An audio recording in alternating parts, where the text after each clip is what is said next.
Discouraged that consumer confidence, more of a leading indicator, is slowing? Well, these are two of the key Conference Board's indicators, the CEO confidence and the consumer confidence index. And usually when the economy is moving in one direction, you see these indices moving in one direction. The first time that they really diverged, in recent history was at the beginning of the COVID crisis, where in fact consumer confidence held up and CEO confidence went down and it was sinking. Now it's the reverse, where CEO confidence is actually coming back and consumer confidence is going. And the reason is the time frame. Consumers are all about the here and now. They're about their jobs. They're how they're feeling about their paycheck and what's coming in. And you have to remember that consumers have just lost those government resources, and they're worried about whether a second wave is coming, and they're worried about whether furloughs will turn into layoffs. And you see that, of course, in the travel industry. Yeah. CEOs, on the other hand, are longer term because they're thinking about the long-term business cycle, capital investment cycle, and they're starting to see, okay, this is stabilizing for the most part. We can start to see some room in 2021 for this to stabilize, a vaccine and so forth. So that's why you see the difference in the numbers today. Fair enough. So let me again kind of go back to what investors should be watching in the stock market, because consumer confidence is pretty well correlated with that.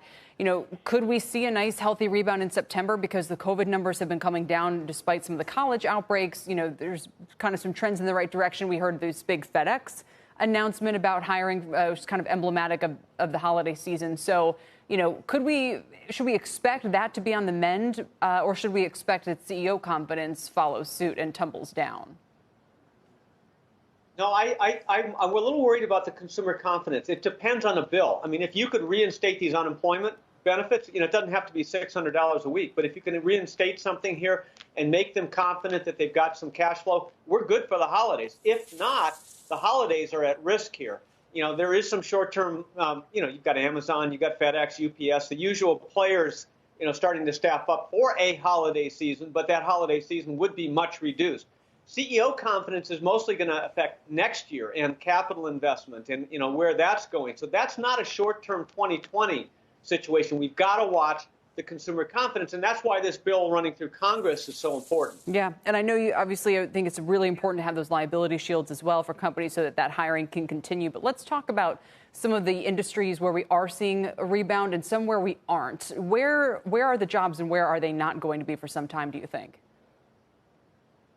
Well, I think, you're going to have some permanence in the restructuring here. People are learning to work remotely. I think you're going to see office leases come off, as they roll off. You're not going to need as much office space. REITs are going to be hit and so forth. Office jobs will be continued to be cut back. You don't need a back office if nobody's in the office. Also, retail sales jobs. Look, it's moving more and more towards online. That's going to be a permanent shift. It's not that people will never go back to bricks and mortar stores, but you're not going to need as many people.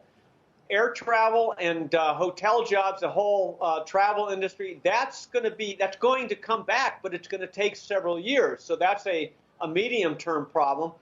Now you got higher education. Okay, everybody's online today, and so you don't need all of these professors. Now you've got the tenured professors who are safe, but the instructors, the newly minted PhDs, you got some worry there. And then finally, construction jobs.